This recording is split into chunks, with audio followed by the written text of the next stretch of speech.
Hey, it's Guns for Hire from NextGenTactics. This is our Search and Destroy Hardcore video series, and this is for Afghan defense. Keep in mind, this is not one continuous game. It is only meant to show you one or two possible pathways you can take of thousands available. The same pathway is shown to show you multiple scenarios that you may encounter when doing this strategy. My class setups for this one is the Mini Uzi with silencer, obviously one-man army, claymore, smoke grenades, cold-blooded, and ninja pro. Now you're going to notice I use one-man army a lot, and that's if I'm not really playing with a clan. I truly do try and act like a one-man army on this, and this allows me to lay multiple claymores like in Call of Duty 4, and also allows me to utilize other better weapons to upgrade once those claymores are down.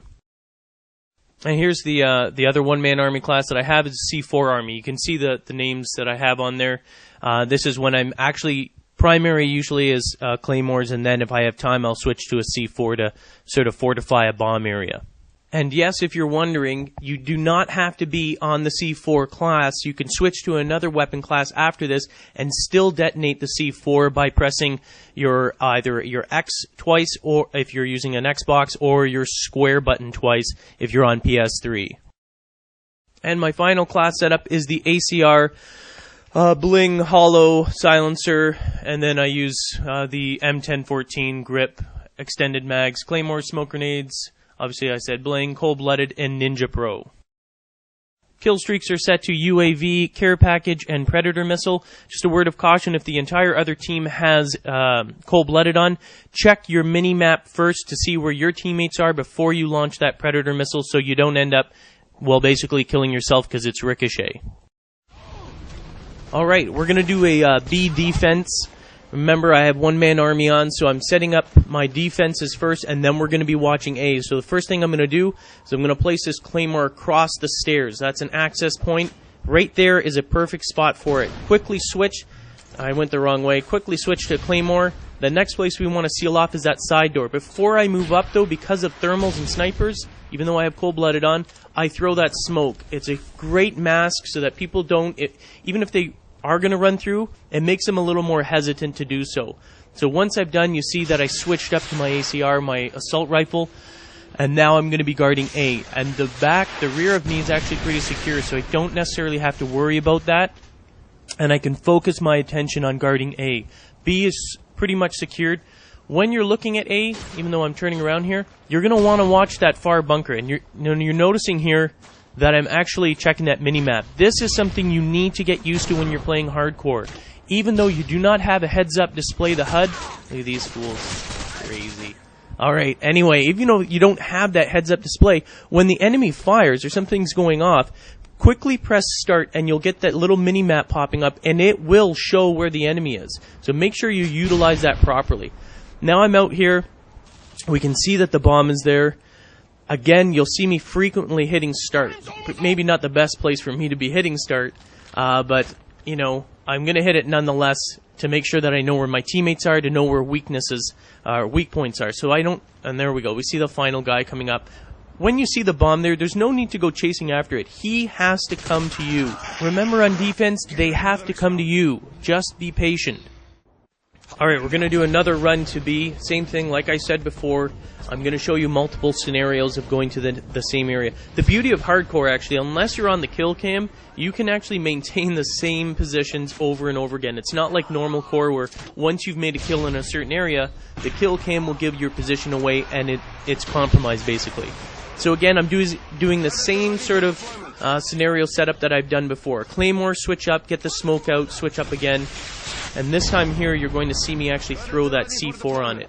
First, before I go out there, because I have no idea if there's someone on the stairs or some sniper on the far side. So I'm going to wait for that smoke to get nice and thick. And then I'm going to throw my C4 on it and return back to the cave. It allows me to get in and out without them actually seeing it. And because I have cold-blooded, even if they have a thermal, they're not going to see me. So it's all about safety. It's about moving when you actually have time to move, or when it's safe to move, rather than just running out there. Don't ever assume that there's no one out there because you can't hear.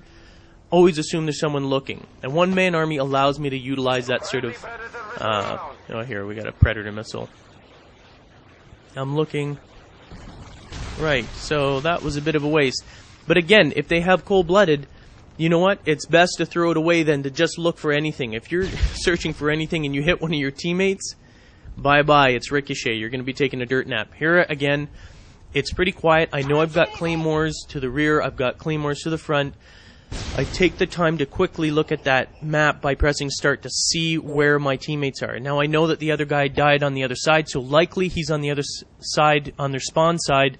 So I'm watching that. Right now I'm watching that far bunker. I'm looking to see if I can see any movement coming from there if they're going to try and flank or go through there. Stay still.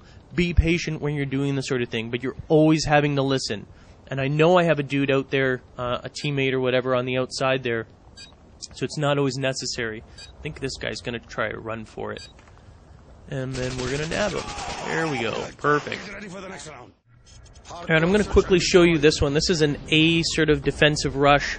You're not going to actually going right towards him. It's a rush to your defensive position. This is dangerous if the other team are a bunch of noob tubes. Now, you're noticing while I'm watching, I'm kind of watching the sky as well. That's to look for noob tubes, but usually it's too late anyway. First thing I'm going to do, which I did there, is I throw smoke. I could have probably thrown it back a little bit farther. It's going to either distract them or prevent them from seeing it. I'm going to run right up on that corner. Now, this doesn't work every single time, but it does work at least once while you're on defense. The next round, if you do get successful in one of these rounds, you can be sure that they're going to throw every noob tube and grenade at you, especially if you've killed some of them. Just make sure when you're in this position, you can take that engine that's sort of fallen off there as cover, but watch for snipers up the top, but stay focused to the right. Alright, we're going to do it again. We're going to show you again. Watch for those noob tubes coming in. They're horrible in hardcore. It turns a lot of people off. You just got to learn to avoid them. Same thing. Smoke. It's going to actually also help your teammates. Your teammates on the other side, because any snipers coming from here trying to get the jump on it, are going to get smoked, and it's not going to help them out very much. Now, I don't always use all my packages, like when I get UAV and stuff like that right away, or even Predator missiles. I usually save them for offense, because offense is usually a lot harder to navigate through and be successful. I find defense incredibly easy. For more strategies and tactics on Modern Warfare 2, stay tuned to Machinima Respawn or visit NextGenTactics.com.